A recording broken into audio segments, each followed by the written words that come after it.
Hey, it's Marc again from simplifyinglife.com.au. Today I'd like to discuss a topic that I was alluding to in one of my previous videos, again to do with breathing and how to use breathing to not necessarily control but manage panic attacks and anxiety attacks, and also to alleviate the symptoms of depression and severe stress. I don't know if you know it, but there is a strong connection between how our heart operates and how our breathing operates.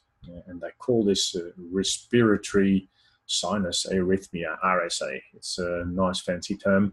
But what it really means is this. Okay, hear me out.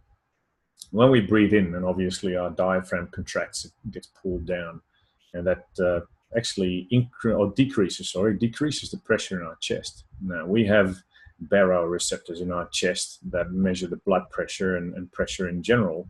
And when they notice that the pressure is dropping because your diaphragm is actually being pulled down, they will alert the brain to increase the heart rate, which is necessary in order to keep the blood pressure at a healthy level. As we breathe out, the diaphragm comes back up. Therefore, the pressure in our chest increases because the diaphragm is coming up. And that will lead those baroreceptors to notice that pressure increase and tell the brain to decrease our heart rate and decrease our blood pressure because it's cycling back in a normal cycle. And that loop just goes around and around and around. As we breathe in, pressure decreases in our system, which actually means that our heart rate will go up. Don't know if you've ever noticed that. As we breathe out, the pressure increases, which generally makes our heart rate go down. Now, that going up and going down and going up and going down of our heart rate is called heart rate variability. That heart rate variability, strangely enough, and that's why I think this is such interesting information to know, is very important when it comes to not necessarily managing, but very important when you see the link between the heart rate variability and certain types of illnesses, amongst which, or illnesses not per se, but symptoms and ailments, amongst which obviously myocardial problems, but also depression and some other nasties that can be affected by what they call low heart rate variability. So if the variability between your heart rate and breathing is low, so there's not a lot happening in that up and down movement, that is often, science says, associated with some bad symptoms and nasty things you really don't want to have. High heart rate variability, on the other hand, is considered a good thing to have. Older people in general have a slightly lower heart rate variability. Younger people, on average, have a slightly higher heart rate variability. As I always say, and you can actually practice that. Now, the Heart Math Institute, look them up. They're fascinating people, or a fascinating organization. The Heart Math Institute has already come up with that years ago, but science is catching on to that quite nicely now as well. That by practicing increasing our heart rate variability, there can be significant positive effects on the symptoms of, for instance, depression, and that's the one I'm talking about here as well, but also for people suffering from diabetes, people who've had a heart attack and are on the improve, and it can actually decrease the likelihood of cardiovascular problems happening, science has found. Now, how do you do that, what they call coherent breathing, heart rate variability breathing? Well, that's one thing I talked about in my previous video.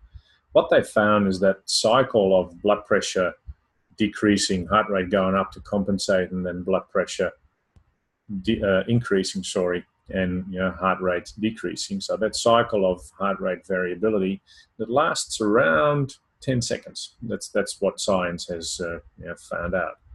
So the whole idea is to have that variability within that range, to have that cycle go as easily as possible and as efficiently as possible. You really want to be doing about a breath every 10 seconds, around 6 breaths a minute. Now, you wouldn't do that in normal life, obviously, as you're walking on the street or doing your exercise. But if you can, and when you can practice it so your brain can start to get used to that new habit of breathing roughly every 10 seconds. That's the one I talked about last time, or in one of my previous videos, where I said, look, aim to breathe in for about 5 seconds, do about a second hold, and breathe out for about 1 and 5 seconds. Again, that gives you 11 seconds. Even if you just don't want to do 5 in, 5 out, and stick to the 10 seconds, but give that roughly that 10-second cycle a good go. It differs a little bit per person, so 11 seconds is fine. Other people might only need 9. But what science has shown, and is showing more research of, to actually be very positive, is that breathing in line with our heart rate variability has significant positive health effects for us, and also mental health effects. Not only physical, but definitely also mental health effects. The HeartMath Institute had a breathing that they called heart coherence breathing, which I really liked, and it actually adds a visualization on top of the actual breathing exercise. So what I would suggest you do is, and that's how the HeartMath Institute explains it, is as if you are breathing through your heart. That sounds a bit weird, but you can visualize that you are breathing through your heart. So on the in-breath, 5 seconds in preferably, you visualize your heart expanding as you breathe in. Then when you hold it, you obviously hold it.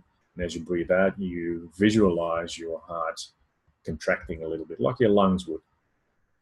Now, visualizing is obviously a strong mental tool, which allows you to focus, which is a good thing in the mindfulness practice.